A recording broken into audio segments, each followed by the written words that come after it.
Chapter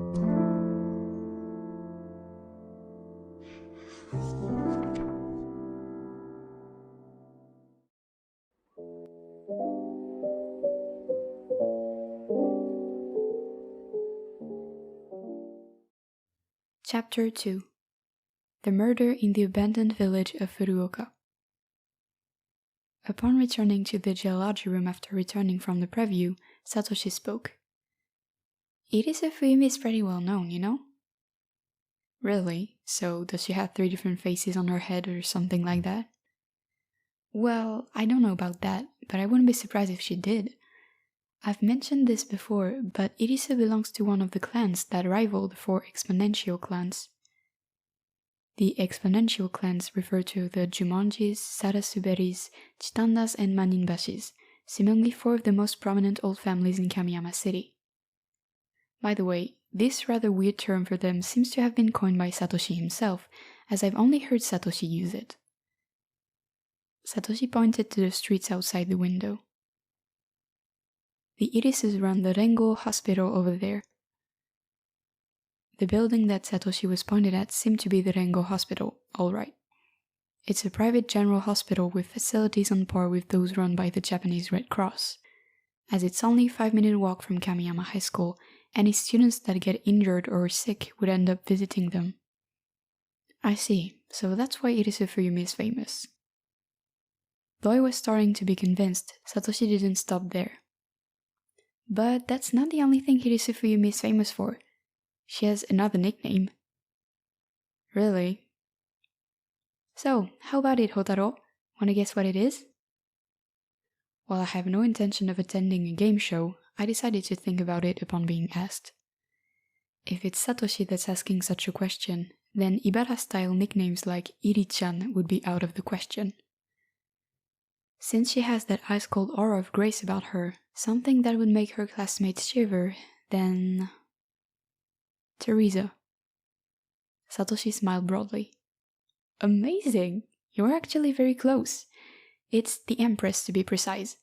Just thinking about it, to be entrusted with solving something by the Empress, doesn't it sound awesome? The Empress, yet another very exaggerated nickname. For her to be honored with such a name. Is she sadistic or what? Ibara, who was speaking to Chitanda for some reason, now turned around to interject. That would be dominatrix, not an empress. She then turned her back to us again. I admire her ability to quip at will. I see. Then why is she called the Empress? Well, she's pretty and all that, plus she's good at making people do her bidding with a cool attitude. It always seemed like she could control the people around her with ease. Really? Take the incident with the student council committee meeting with her that I mentioned earlier as an example. Irisa-senpai managed to see through to the root of the problem between the 3 debating members and directed them into taking turns listing their points, thus leading to a resolution as a result. Sounds amazing. She was able to deduce a problem just from listening. She seemed to be the sort of commander-type person. Yet, because of that, things have now developed in a way not to my liking. I had no intention of doing anything for anyone, but I've ended up doing an errand for her. As I crossed my arms, Satoshi tapped his fingers on the table. Just as he had stopped his rhythmic tapping, I saw him grinning once again.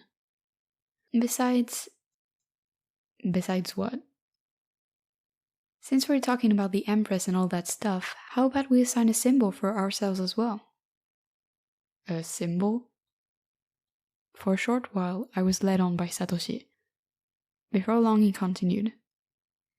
First, my cat would be Justice. The Empress and Justice, huh? As a person of reason who hardly believed in any superstitions, even I knew he was referring to tarot cards. Satoshi spoke in a voice which Hibara could hear, so I duly kept quiet to see how things would develop. As expected, Ibara snapped back at us from across the classroom. And why am I a guardian of justice anyway? Satoshi turned around to face her. Not a guardian of justice, you're confusing it with judgment. People of the justice types tend to be stern with themselves, right? He seemed to be blowing off steam. While I had absolutely no idea what meaning the card Justice holds, Satoshi's description pretty much matched Ibara quite well. As I was thinking that, Ibara turned to glare at me. "What's so funny?" "Hey, you should complain to Satoshi, not me." "Even if Fuku-chan was talking about me, you weren't exactly listening, so you're not supposed to comment either." What a way to justify things. Her interest ignited, Ibara got up from her seat, and so too did Chitanda. The girls then walked towards us. Ibara leaned her flat chest towards Satoshi and asked, "So what would Fuku-chan be then?" "Me? I'd be the fool, I guess. No, more like the magician. The fool would be Chitanda-san." How thoughtlessly rude for him to call someone a fool. Yet Chitanda didn't seem to have taken it badly. Just to be safe, Satoshi added, "I don't mean any disrespect, by the way, but I'm sure Chitanda-san gets what I'm saying." Chitanda slowly opened her mouth. "Yes, I do. Now that you mention it, I do match the description for the fool. I don't think it's anything disparaging, but Fukube-san, you do indeed suit the image of the magician." Seems like they were talking about the hidden meaning behind each tarot card. While Satoshi and Chitanda each understood what the other was saying concerning tarot cards, I was completely out of the loop. While Ibara was also involved in the conversation, she probably didn't get it either. "Then what about Oriki-san?" Satoshi replied right away. "That would be easy. Strength." "Why is that? I thought he would be more like the star." "No, it's definitely strength. Fits him to a T." He smiled as I slowly realized he was jesting with me. Chitanda tilted her head while trying to think, but still could not comprehend what he was saying. Neither me nor Ibara could find anything to say either. "But why is that?" "Well, no, the star would also suit him." Satoshi somehow evaded her question.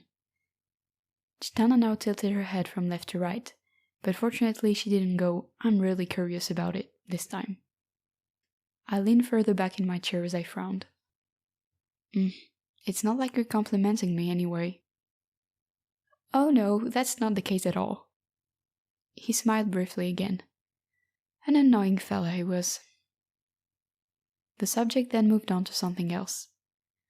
While the day turned out to be quite unproductive, efficiency-wise, not much energy was expended anyway. I'm sure things will be the same tomorrow. The following day. The Classics Club gathered in full force at the club room, though we've only got 4 members in total. Its objective today was to kill time, to review a murder mystery. To think that I would take time of this sacred summer vacation just to come to school. I have become rather active lately, or so I joked to myself. All in all, this was all Chitanda's fault. To be truthful, I didn't want to come, but guessing my intentions, Satoshi called me and said if I didn't, our most gracious lady would personally come to my house herself to pick me up, in all her vigor as well.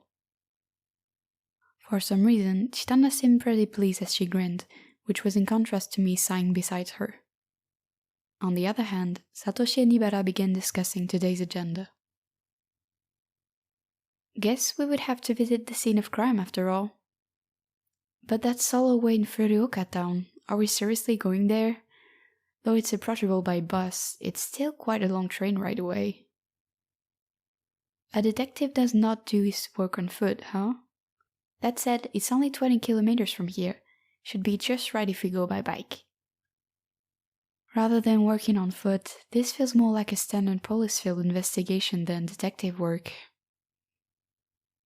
20 kilometers? Give me a break. I thought we were supposed to just listen to what the detectives of Class 2F have to say. But how exactly do we hear from them? We have hardly met anyone from Class 2F, so it'd be awkward for lower classmen like us to suddenly go and ask them for their opinion. Besides, we have absolutely no idea who we should first listen to. As I was wondering what we should do, I noticed Chitanda was looking quite calm. Chitanda, is something going to happen today? Upon being asked, she nodded. Really? So what is it? Irisu-san will be sending a representative to get us to hear from the movie crew. A representative? That means this has all been sorted out already. Come to think of it, this made sense. When did you sort this out with her anyway? Chitanda spoke as though revealing a secret. Actually, I was using a browser. A browser? Stop saying things so strangely. Just say you communicated via the internet. It's not so strange nowadays, is it? Just a moment there, Hotaro. Technically, she's using the World Wide Web, not the internet. I ignored Satoshi's protests and continued. So, what did you do over the internet? I was in a student-only chat room on the Kamiyama High School website. You got the expression wrong, Chitanda-san. It's accessing the chat room via the website. Chitanda ignored Satoshi as well and went on. And I communicated with Irisu-san there. She said she may not be able to come herself, but she's arranged a place for us to meet with her classmates, and will send a guide to lead us to them. She was quite prepared for this. Though it may be somewhat bothersome, at least for an empress, she wasn't simply sitting on her throne with her legs stretched out doing nothing. Chitanda looked up at the clock above the blackboard. It was just past 1.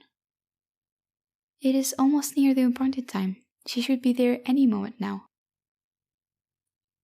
As though right on cue, the door opened quietly.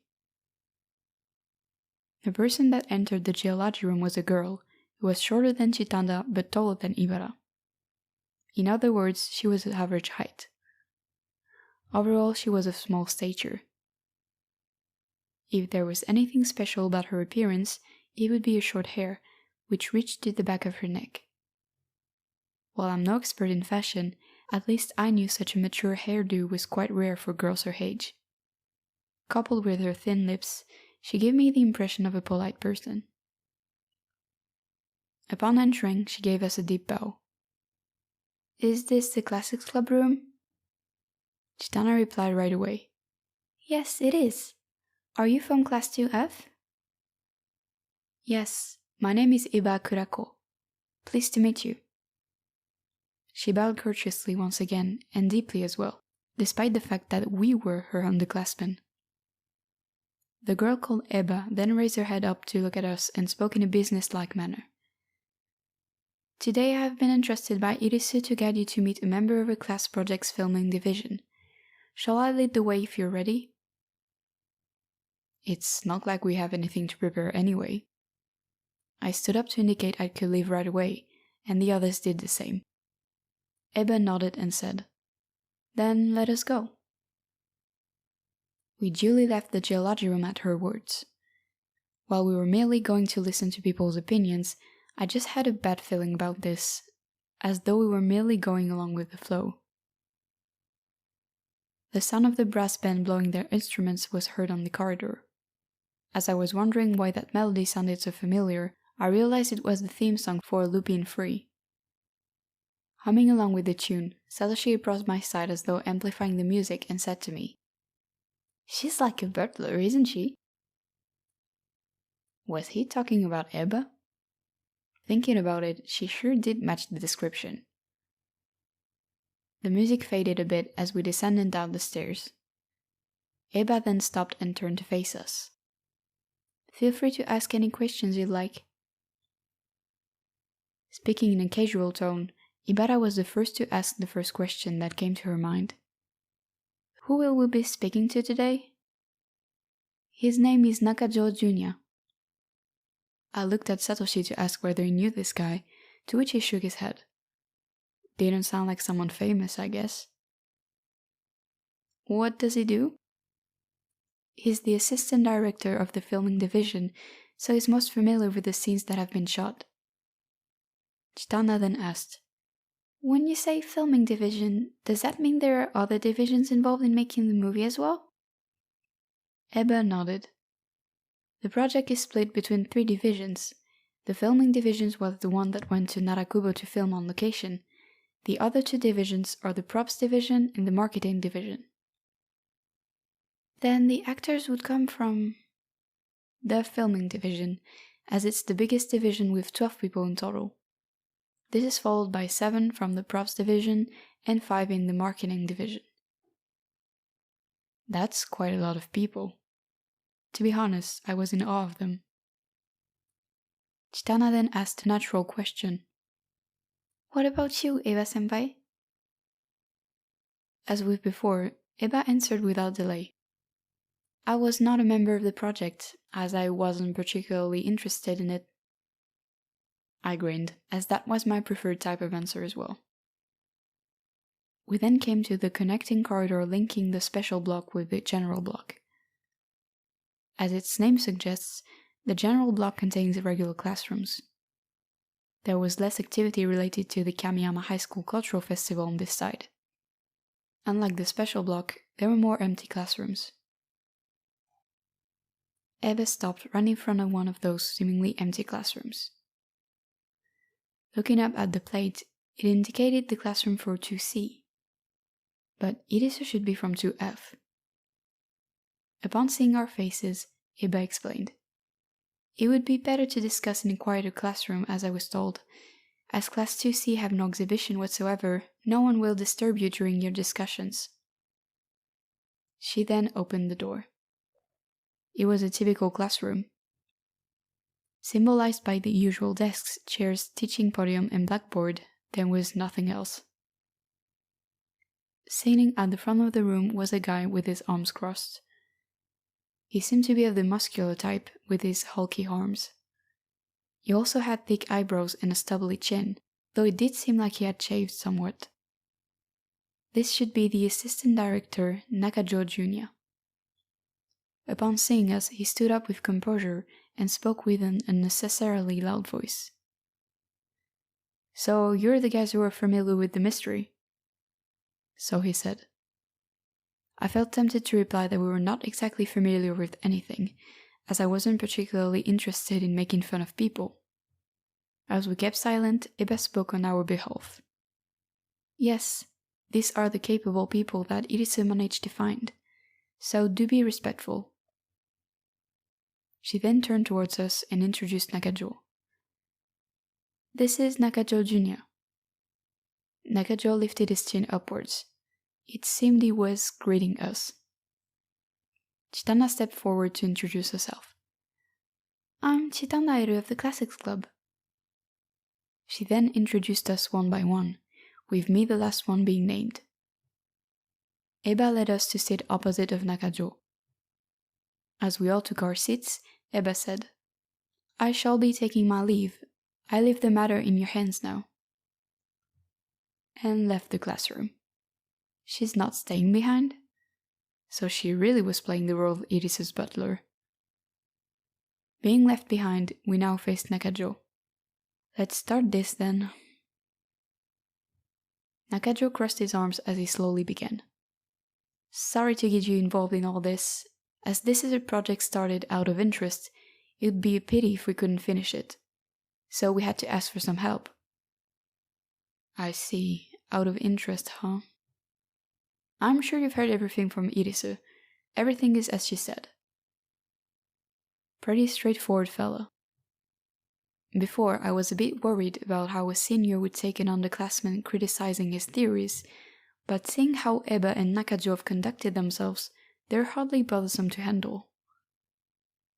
Sitting beside me, Satoshi stuck his hand inside his drawstring bag and took out a leather-covered notebook and a fountain pen, and duly opened the notebook as though declaring himself the official scribe. While it was fine for Nakajo to start right away, most of us didn't seem to have grasped our situation yet. Firstly, Ibara decided she had to start with some formal niceties. It must be terrible, senpai, for the script not to be completed. I was surprised when I heard that. Nakajo nodded in an exaggerated way. Exactly, we've come to all this way. We never thought something like this could have happened. Is the filming tough? We get through the acting parts with the occasional ad-lib, since we're having fun anyway. The tough part is actually the traveling, since it takes an hour to get there by train and bus. And we can only film there on Sundays. I still wonder why we selected that place for a location.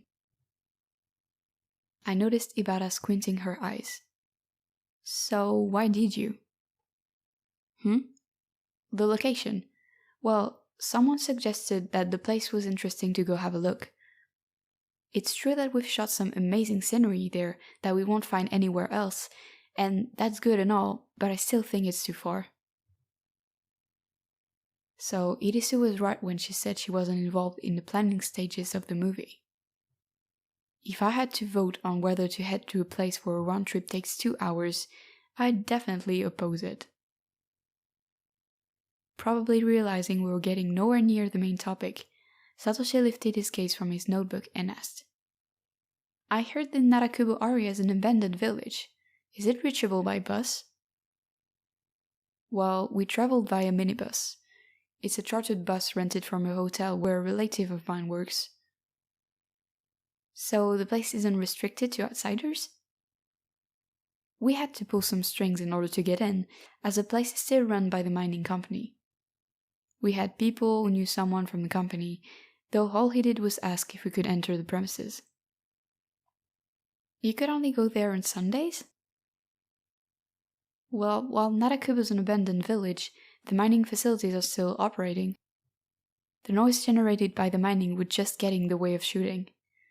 Not to mention, cars would occasionally drive by at high speeds, so there's no guarantee of our safety and all that stuff. Does this have something to do with your case? Satoshi smiled. Oh, no, just curious. I learned something new. Don't mind him, Nakajo-senpai. That's just the kind of person Satoshi is, I said in my mind. Next was Chitanda. How is the scriptwriter Hongo-san doing now? Hongo? Well, I'm not sure of the details. I heard she's not feeling quite well. I can't really blame her, can I? Nakajo replied and raised his brow. Assuming Irisu was right, Hongo's probably been under so much pressure from everyone in Class 2F that she felt ill because of it. It's probably hard for them to even contemplate blaming her or demanding an apology from her, which was what Nakajo was expressing in his demeanor. Most likely not sensing such sentiments at all, Chitanda maintained her gentle disposition. Is Hongo-san a very delicate person? Nakajo moved his brows quickly and groaned deeply. I've never seen her that way, though. Rather than delicate mentally, she's more delicate on the physical side. So she has a tender physique? What kind of description is that? I instantly spoke without thinking. He means she's often getting sick. Exactly. She's taken leave from school many times now, and she couldn't even come to the filming location. Nakajo showed some regret as he said that. Logically speaking, you don't really require the scriptwriter's presence in order to film something. If things don't go according to script, they could just adapt accordingly, and everyone would know what to do even without Hongo around, since the script would have already been written to begin with. Being mindful of this, I asked, is Hongo-senpai's script being received badly by anyone in the class? Nakajo gave an indignant expression. No one thought that way. As I said, no one blamed her for what happened. So you mean what you said? Don't be ridiculous. What are you trying to say? Everybody, including myself of course, recognizes Hongo's role and knows how important her involvement is. Yet, Hongo collapsed before she could complete her work. If that's the case, then it would be like Chitana put it, Hongo is probably a bit too delicate. In order to change focus from the unpleasant atmosphere, Ibara cleared her throat and said, By the way, senpai. Yes? While we know the script made no mention of who the killer is, what if it's actually a sort of filming trick, where someone has already been assigned the role without it being mentioned in the script? A bold suggestion. But if that's true, it will make things much easier and our role as observers would be rendered obsolete. Nakajo crossed his arms once again as he tried to recall from his memory. Well, I don't recall something like that. No, wait. Come to think of it, Konosu was saying something like, let's give it our all, or something like that. Anyone could have said let's give it our all. Ibara must have been thinking the same thing, as her disappointment showed on her face for a brief moment, though she quickly suppressed it and asked, Then, have you asked the actors themselves? About whether they've been assigned the role or not? We did, and they all said they'd heard no such thing. She bit her lips. Then what about the detective role? Oh, that too. Come on, you can do this, Ibara. She then asked, How about this then? Was it ever mentioned whether this filming trick is a physical one or a psychological one? Nakajo looked puzzled at that question. What's the difference? As I wondered what sort of reaction Ibara would give, our eyes met. She slowly shook her head with a mix of irritation and resignation on her face. If Nakajo wasn't there, she'd probably have disregarded etiquette altogether and sighed loudly as well. We then asked a series of questions, but in the end it didn't seem like Nakajo held any vital information at all. Then again, if he did, there would not have been a problem to begin with. Besides, we were too ill-prepared and were unable to come up with questions that could turn attention to anything vital. As an energy saver, this was a massive blunder for me. If I have to do something, make it quick. I ought to have started asking the right questions in the appropriate sequence. Yet Nakajo spoke looking as though he was satisfied. Will that be all? Ibara replied with a smile. If you mean whether we're done with our questions, yes, that will be all. Why did I get the feeling her sarcasm was aimed at both sides? As we have gotten our collection of information, Satoshi closed his fountain pen. Upon that signal, Chitana asked calmly, It's Nakajo-san, right? What do you think of what Hongo Mayu-san intended to do with her script? Realizing we'd entered the main topic, Nakajo gave a broad smile. Alright, be easy on me and hear me out. Please do begin. I was wondering whether Nakajo should be feeling happy at such a time. As he licked his lips and started speaking, it turned out he could actually speak quite a lot. If you think about it, such a filming technique may cause some fuss, but I don't think the audience should pay much attention to it and just treat it as a plot device. After all, good drama should always have the detective identify the killer before anyone else, forcing the killer to confess to how and why he did it. While I can't possibly take over what Hongo is doing, if you ask me, I thought she was rather weak when it came to writing an exciting story. We don't even know who the main character is. It would be good if Kaito were the one that died. You may not know this, but Kaito is actually quite well liked. The people from the props division said they were quite impressed by how dead he looked in that scene. As expected from a popular person to give such a performance. While it's not exactly a good idea to have the protagonist as a killer, it's not impossible either. So I think the killer is Yamanishi, since she also has many friends. Generally speaking, our classmates can be quite obsessive when it comes to some stuff. That includes writing a mystery story, where they would argue about how this part isn't exactly mystery, or how that part doesn't feel right. But the movie would only last for an hour.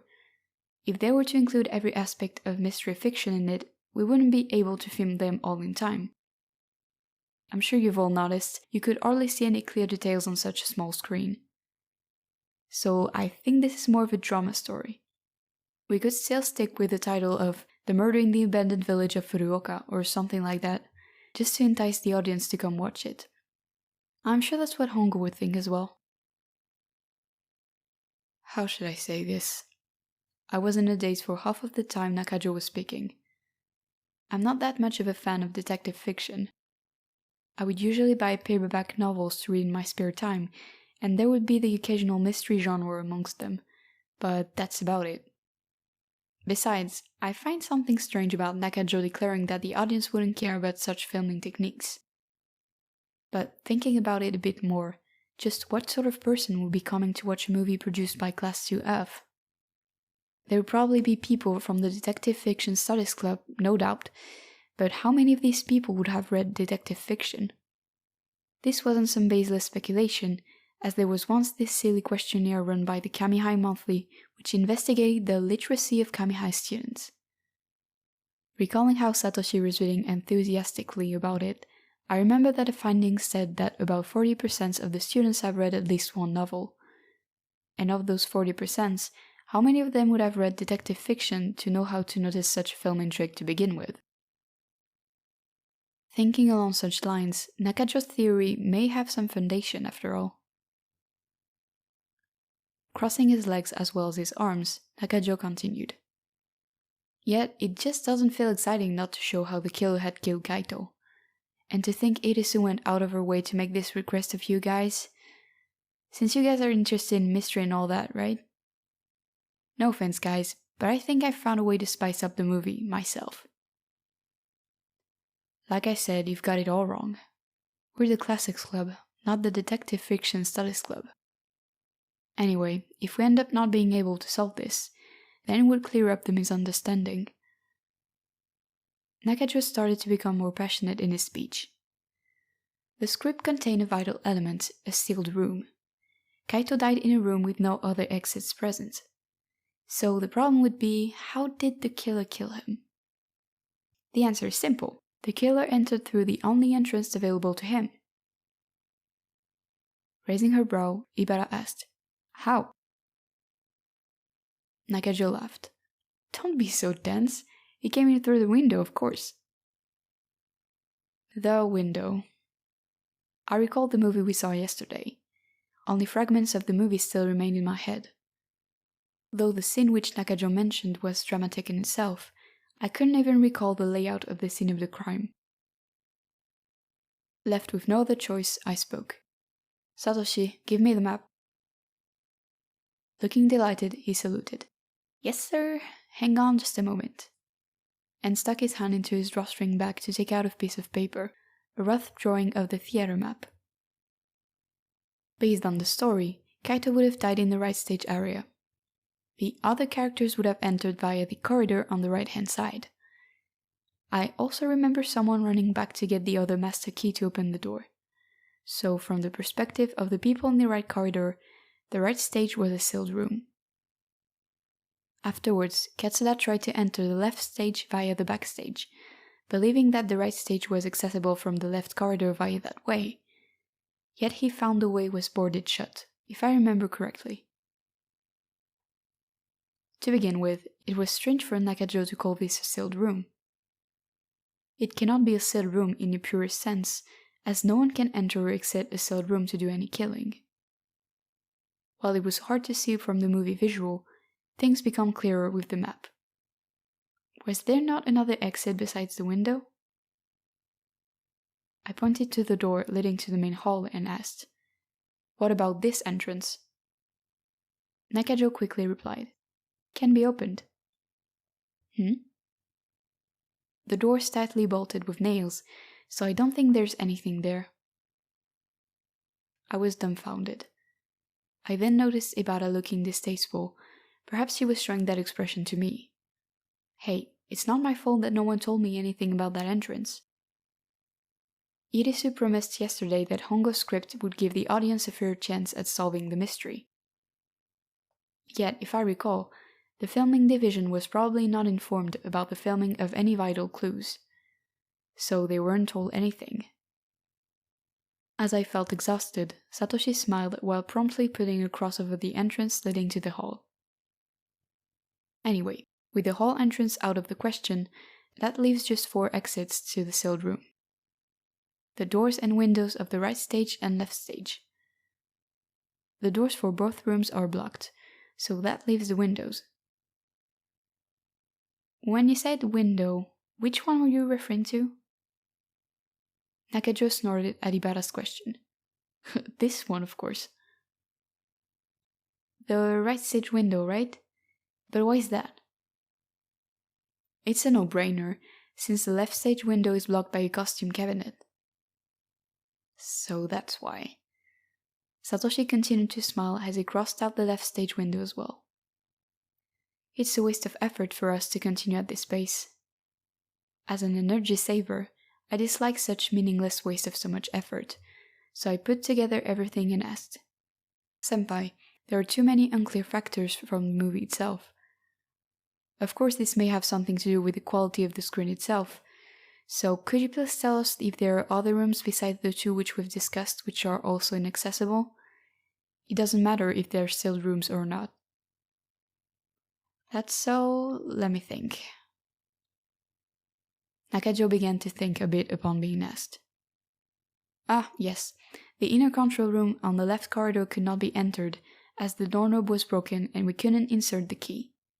And all the rooms facing north, that is, all the rooms besides the left corridor on the map, have their windows boarded up by wood in order to block out the snow during the winter, so they can't be removed. Are you sure that's all? Yeah, that's all. Nakajo asserted clearly. While I was still suspicious, credibility was a valuable thing, after all, so I guess I'll have to trust him on this. It was at this moment when Chitanda, who had been quiet all this time, asked, Does Hongo-san know about this fact as well? Since she didn't go with the filming crew. She's right, that is indeed important. If Hongo wrote her script based only on her knowledge of the map without knowing the conditions of the scene itself, she may end up intending one of those inaccessible routes as an exit. Nakajo's reply quelled those worries straight away. Once Narakubo was chosen as the setting with Hongo as the writer, she went there once herself to have a look. When was that? She probably went in June? No, in the end of May. Sorry for interrupting you. Please do continue. Nakajo nodded and resumed what he was saying, which was the main topic. In other words, the killer entered and exited via the window in the right stage. In which case, we would be able to shoot the scene where Kaito's murder would take place while the door was locked. How about that? How about what? You mean the part where the killer doesn't enter through the door but through the window? Oh, I see. Chitanda was the only one slapping her knees in realization. I couldn't bring myself to sing a different tune to Nakajo, who was getting passionate. In such moments, I would count on Ibara to do that for me instead. But Nakajo-senpai, it wouldn't be a good mystery if that was the case. While Nakajo didn't express any disappointment at being told off so directly like that, he lowered his voice considerably. You may see it like that and think there must be some other route.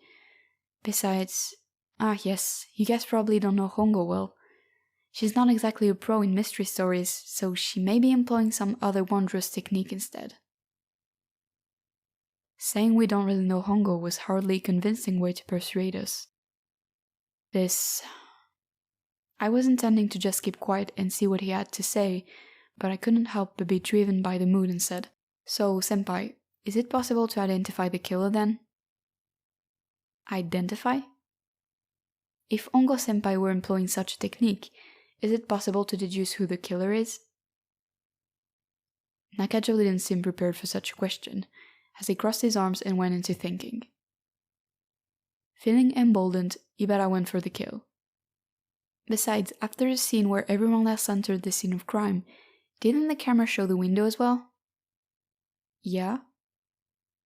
Yet, if we see that scene, the window ought to have clearly shown traces of someone crawling through it.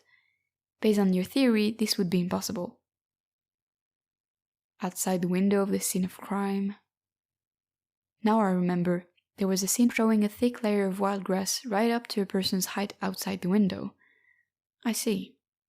If someone had crawled through the window, the grass would have shown signs of being cut and bent. As Nakajo looked kind of confused, Ibara had to explain it further to him. though Nakajo was unyielding. That wouldn't be a problem. Really? I took over Ibara's place upon hearing his rebuttal. How so? We thought it was pretty obvious. It may be that Hongo had mentioned it in her notebook, but had forgotten to include it in the script. If that's the case, then it's all over. What Ibara was saying is that no traces of the killer could be found, and you're saying this was due to Hongo's carelessness. Isn't that stretching it a bit too far? Nakajo groaned. Yet he was surprisingly stubborn. He lifted his head as though thinking of something and raised his voice and said, "That's it, the grass."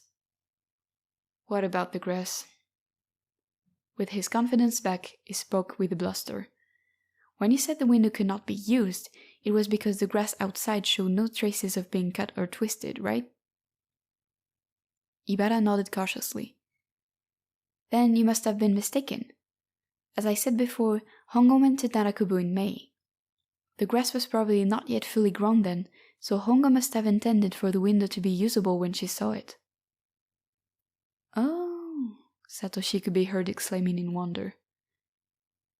If there was anyone that Nakajo could get along with, it was probably Satoshi, as he'd probably say something like, "That's the first sensible thing you've said all day." Ibara felt like responding, but couldn't find the words to. I laughed within my heart and thought, he's pretty good. To take into consideration the time of Hongo's visit to deduce that she may have intended for the killer to escape via a window, but then have the route end up being unusable during the time of filming. He may be good, however. Seeing as we remained silent and seemingly convinced, Nakajo pressed on. So, in our next filming, we just need to trim the grass and redo the scene where the body was found. Now, why didn't I realize this sooner? We can do this. From an outsider's perspective, Nakajo seemed to be soaring. I decided not to rebuke him, as it would be a waste of energy. Seeing that the conversation was over, Chitana smiled to Nakajo and said, "Thank you for letting us hear your theory. We should be able to give Irisu-san a proper review of it." Nakajo gave a satisfied nod. He looked so excited, as though he was ready to write a script himself right away. A few minutes later, we were in the geology room. Ugh. Ibara made an expression that doesn't need much description. Are we fine with that? Is that even going to work? It seemed that Nakajo's rebuttal had caught her unawares. It was hard to convince with that technique, or anything to suit that technique. That said, Nakajo's reasoning concerning the grass did make sense. For Ibara, this sealing off of the remaining hole in Nakajo's argument got her very frustrated. Well, physically it is possible. Satoshi too sounded unsatisfied as he whispered. As for Chitanda, she'd been gazing at me intermittently for some time now. As it was bothering me, I called out to her. "What is it, Chitanda?" "Ah, yes." Chitanda looked uncertain at first, but decided to say it. "Oreki-san, do you think Hongo-san's true intention was what Nakajo-san described?" Before I answer that, what do you think of it yourself? Upon returning that question to her, she seemed hesitant to speak. It was quite rare to see someone whose attitude and feelings are so easy to read. While her composure didn't dramatically collapse, her mouth and eyes were doing all the talking for her. And so I said to her, "You don't like it?" "It's not that I don't like it, but I find it unconvincing." Isn't that another way of saying you don't like it? Nakajo's attitude was, how should I put it, imposing. He was insistent in maintaining his own viewpoint and wasn't willing to yield, as well as sealing off any chance for us to rebut it. No matter how passionate he may be, if his argument was unconvincing, then it was unconvincing. If we didn't feel that like we liked it, then we couldn't like it. While I had no intention of imitating Nakajo, I still crossed my arms and said, "Well, it's not impossible, though Nakajo's theory probably won't stand. Perhaps this would explain why we felt subconsciously that it was so out of place." Instead of Chitanda, the first person to react to that was Ibara, as she snarled. Theory won't stand. Aren't you contradicting yourself? She pressed me for an answer. Was she that desperate to overturn Nakajo's theory? I made a gesture to Satoshi. Without even asking, he understood what I meant right away and tossed the map over to me. I laid it flat open on the table so that the girls could see. I then spoke in a regular tone. While Nakajo's theory is simple, upon seeing the movie you'll find that it's quite silly. The reason is simple, as physically it's difficult to execute. Ibara, if you had said it was physically impossible, you would not have been able to say anything. Her sour look confirmed what I said. On the other hand, Chitanda, who was now overflowing with interest, leaned forward toward me, causing me to withdraw my chair backwards a bit. So you mean it's impossible from other places? I won't go so far as to say it's impossible. Do you remember what Ibara asked Nakajo? About whether Hongo ever mentioned employing any filming trick? Chitanda nodded clearly. Yes, I remember. She asked, was it ever mentioned whether this filming trick is a physical one or a psychological one? Exactly. In other words, if this could all be solved physically, then there would be no need of any psychological trick. Satoshi suddenly laughed upon hearing that. What a roundabout way to put it, Hotaro, as expected from the designated detective. A mean fellow he was, despite him already knowing I had no wish to play such a role. Though it was indeed a roundabout way of saying it. I reflected upon that and said it directly this time. In other words, if we stand in the killer's shoes, we'll realize there's no way he could use the window. I pointed to the scene of crime on the map, or to be precise, the window. For anyone amongst the cast to enter via that window, they would have to do so from outside the theater. However, it's not possible for someone to sneak off in broad daylight after splitting off from the others in the theater. You only need to see to understand. No matter who it was that headed towards the scene of crime, they would have to enter someone else's field of vision while doing so. Not to mention they would be making footsteps that could be heard. I wouldn't take such a risk. Satoshi rubbed his chin. I see. If I had wanted to kill someone practically, I wouldn't expose myself in the presence of so many people, thus making Nakajo's proposal unworkable. It may work at night, but the scene was during the day. Physically, it would be stretching it a bit too far. Well, that's the gist of it. As I replied, Chitanda sighed. I understand now. I think the reason why Nakajo's sound theory couldn't work was because it confused the scene we saw in the movie with how he has imagined it, which he based his theory on. I find it strange that he would conclude the killer sneaked in via an alternate exit just because someone else might have been inside the room with Kaito. That said, someone was still looking very unsatisfied. It was none other than Ibara. It may be true that what Oreki said is right, but we don't know whether Hongo-senpai herself realizes this. She had a point. If you could just ask Hongo, everything would be solved. But we couldn't do that, or we wouldn't be here trying to use our wits. Still, I couldn't leave that question unanswered.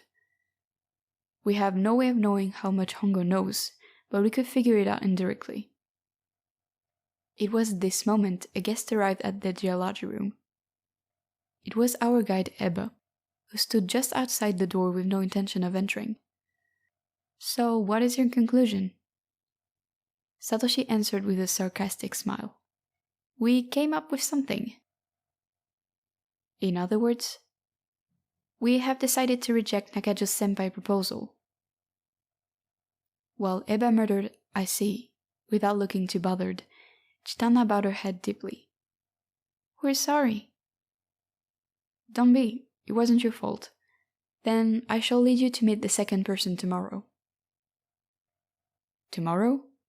We're doing this tomorrow as well? What about my summer vacation? After asking what she wanted to ask and hearing what she wanted to hear, Iba promptly left. I called out to that back of hers, to which she stopped and turned around in puzzlement. Yes? Her response somehow felt cold. I ignored that and asked, I wonder if it's possible if we could have a look at the script, the actual screenplay used for the filming. Iba looked at me as though evaluating something and said, The script is what you have seen in the movie. Do you really need that? Yes. Well, we need to understand how much attention Hongo-senpai has put into her script. She gave a small nod and said it would be done. Afterwards, though we continued talking about Nakajo, the topic gradually drifted away from the solving of the case itself. We ended up talking non-stop about our impressions of Nakajo and his eagerness, with the outcome of today's observation taking a back seat. If you asked me what my impression of him was, I would say it is quote, only those with the necessary skills can do the job required. Fits him just right.